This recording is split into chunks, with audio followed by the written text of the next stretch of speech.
안녕하세요. 주식맘사TV입니다.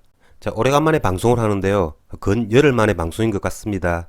자, 오늘은 8월 26일 금요일 종목 리뷰와 함께 다음 주 관심 종목에 대해서 알아보도록 하겠습니다. 자, 전일 밤에 잭슨홀 미팅이 있었죠.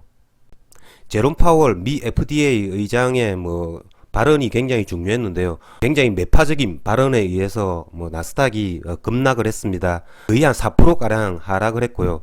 제 개인적인 생각은 제롬 파월의 매파적 발언 그런 것도 나스닥 하락에 영향도 있었겠지만 전체적 지수를 봐서는 이번에 이렇게 베어마켓 랠리를 할 때 굉장히 예상보다 크게 많이 상승을 했다라는 거죠. 제가 지난번 영상에서 말씀을 드렸을 때 미국장이 상승을 해도 이 자리죠. 지난 금요일 날 미국 나스닥의 지수 이 자리까지 반등을 해주지 않나라고 했는데요. 13,000포인트 이상으로 오버슈팅이 나왔고요. 그런 과정에서 이번에 잭슨홀 미팅을 빌미로 삼아서 이렇게 하락이 나온 것 같습니다. 그러면 다음 주 미국장 같은 경우에는 이런 자리겠죠. 1차 저점을 11,600포인트 이 자리를 잡고 단타 매매 차원에서 박스권 대응을 해주면 좋을 것 같고요. 자, 우리나라 코스피 같은 경우에도 미국장이나 비슷하게 이렇게 움직였죠. 하지만 미국보다는 반등의 폭이 상대적으로 작았다라는 거, 그렇기 때문에 우리나라 장 같은 경우에는 미국의 조금 전에 보셨던 미국의 11,600포인트가 2,400포인트 초반이 되지 않을까라는 그런 생각이 듭니다. 자, 그러면 우리나라 장이 하향 조정을 받을 때 매수 가능한 섹터에 대해서 알아보도록 하겠습니다. 제가 방송을 자주 하지는 않지만 지난주에도 말씀을 드렸다시피 아직까지는 태조 이방원이라고 하죠. 이런 섹터로 관심을 기울여야 할 것 같습니다. 먼저 태양광 섹터부터 먼저 보시면요. 대표주자가 하나솔루션이죠. 이 하나솔루션 같은 경우에 지금 현재 5일 이동 평균선과의 이 이격이 조금 벌어져 있죠. 그렇기 때문에 5일 이동 평균선 부근이나 이런 10일 이동 평균선 부근에 왔을 때 저점 매매로 대응을 해주시면 될 것 같고요. 이 하나솔루션 같은 경우에는 수급주이기 때문에 특히 외국인과 기관의 수급 동향을 보면서 거래를 해주시면 될 것 같습니다. 현대에너지솔루션도 역시 마찬가지죠. 하나솔루션과 함께 현대에너지솔루션도 함께 봐주시면 될 것 같습니다. 이 두 종목을 근거를 삼아 가지고 나머지 종목들이죠. 이런 테마주죠. SDN이나 신성ENG, S에너지, 대명에너지 이런 애들도 거래를 해주시면 될 것 같은데요. 특히 이런 코스닥 테마주들 같은 경우에는 외국인 단타 세력들의 장중에도 이렇게 프로그램 매매를 통해서 이렇게 가지고 노는 경우가 굉장히 많기 때문에 그런 점을 유념해 가면서 이렇게 거래를 하면 좋은 성과가 있지 않을까라는 그런 생각이 듭니다. 자, 태양광과 함께 풍력주죠. 풍력주 같은 경우에는 CS 윈드, CS 베어링 이런 애들이 대장으로 나서고 있는데요. 특히 CS 윈드 같은 경우에는 그래프 모양이 굉장히 좋죠. 수급적 측면에서도 지난주에 계속 이렇게 기간에 순매수 수세가 들어왔고요.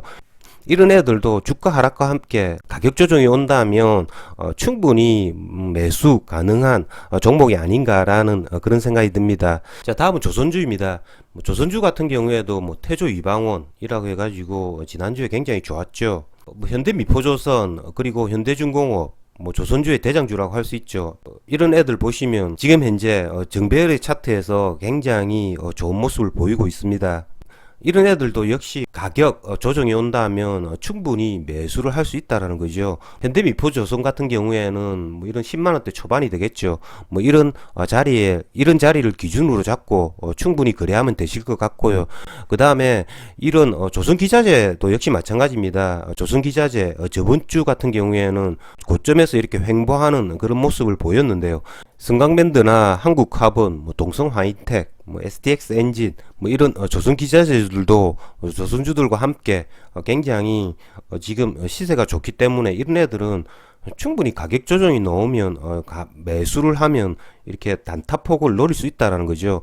하지만 이런 애들도 조차도 장기 투자를 하시라는 건 아닙니다. 제가 말씀드리는 부분은 저점이 하실 때 매수를 해가지고 짧게 4%, 5%, 많게는 한 10% 정도 수익을 늘리는 단기 전략으로 제가 말씀을 드리는 부분입니다.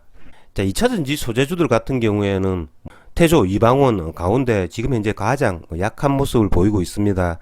얘네들 같은 경우에는 다른 앞서 말씀드린 뭐 태양광, 조선 관련주들과 달리 20일 이동 평균선을 무너뜨려 버렸죠. 물론 이런 애들도 뭐 반등의 폭은 뭐 충분히 가능합니다만은 우선순위에서는 조금 밀어두도록 하겠습니다. 굳이 거래를 한다면 뭐 코스모 신소재나 코스모 화학 뭐 이런 애들이 차트의 모습과 그리고 뭐 수급 상황이 좋기 때문에 2차전지 소재 섹터 중에서는 가격 하락 조정이 온다면 코스모 신소재, 뭐 코스모 화학 뭐 이런 애들로 매수를 한번 노려보도록 하겠습니다. 자, 방산주 역시 마찬가지죠. 뭐 지난주에 굉장히 뭐 강했던 뭐 현대 로템, 지난 금요일 날 같은 경우에는 폴란드 본계약 뭐 그런 재료 노출로 인해서 긴 음봉을 만들었습니다만은 어쨌든 이런 애들은 월요일이라도 이런 5일 이동 평균선 부분에 왔을 때 뭐 단타로서는 충분히 이렇게 거래는 가능하다라는 거죠. 강했던 종목들이 5일 이동 평균선 간에 이격이 이렇게 벌어진 애들은 첫 번째 5일 이동 평균선을 이렇게 살짝 무너뜨렸을 때 충분히 단타폭은 나온다라는 거죠. 조금 길게 가져가려고 하면 뭐 주가 하락의 폭이 조금 크다는 가정하에서 뭐 10일 이동 평균선이나 20일 이동 평균선 뭐 이런 자리에서 매수를 해가지고 조금 스윙 거래로 뭐 일주일 정도 가져가는 전략, 뭐 그런 전략도 괜찮아 보입니다. 그 전제 조건은 미국 나스닥과 우리나라 종합주가지수 저점 이런 것들을 잘 생각을 해야 될 것 같습니다. 자, 뭐 그리고 뭐 원전 관련주도 있죠. 원전 관련주들 역시 뭐 지난 금요일 날 이집트 엘바다 뭐 3조 원 수주 뭐 그런 걸로 인해서 갭 상승을 띄웠다가 제로 노출로 인한 물량을 맞아가지고 이렇게 긴 음봉을 만들었습니다. 하지만 이런 것들이 뭐 죽지는 않는다라는 거죠. 뭐 앞으로 뭐 체코 그리고 폴란드 원전 수주가 뭐 아직까지 남아 있습니다. 그렇기 때문에 뭐 장기적 관점에서는 이 원전 관련주들도 뭐 저점에 왔을 때 충분히 매수가 가능하지 않을까라는 그런 생각이 듭니다. 자, 다음 마지막으로 뭐 네옴시티 관련주입니다. 네옴시티 관련주들 지난 금요일 날 급등을 했죠. 한미글로벌이 대장으로 나섰는데요. 한미글로벌 같은 경우에는 거래 대금을 1600억 원어치나 이렇게 터뜨리면서 상한가에 안착을 했습니다. 세아특수강 역시 막막판에 뭐 자회사가 아람코와 합작사 설립 뭐 이런 내용으로 말미암아서 급등을 해줬는데요.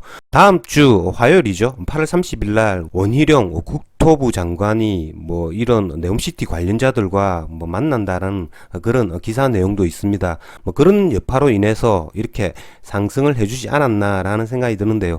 뭐 이런 애들도 내일 뭐 저점 눌림목 매매 충분히 가능하겠죠. 뭐 거래를 한다면 가장 강했던 한미글로벌 위주로 거래를 할 수 있고요. 10월 말이나 11월 초에 뭐 사우디의 빈살만 황태자가 우리나라에 방문을 한다라고 하죠. 9월 한 달 동안에 이런 애들조차도 충분히 매매가 가능하다라는 거죠.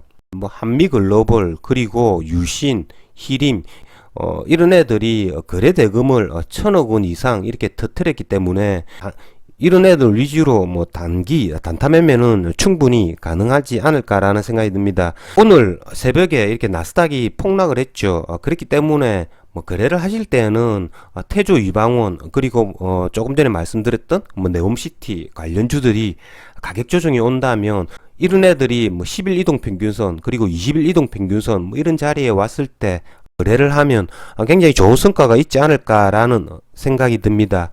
8월도 이제 뭐 3일 거래일이 남았는데요. 8월달 정리 잘 하시고 9월달에도 큰 수익 거두시길 기원드리면서 주식마법사TV를 마치겠습니다.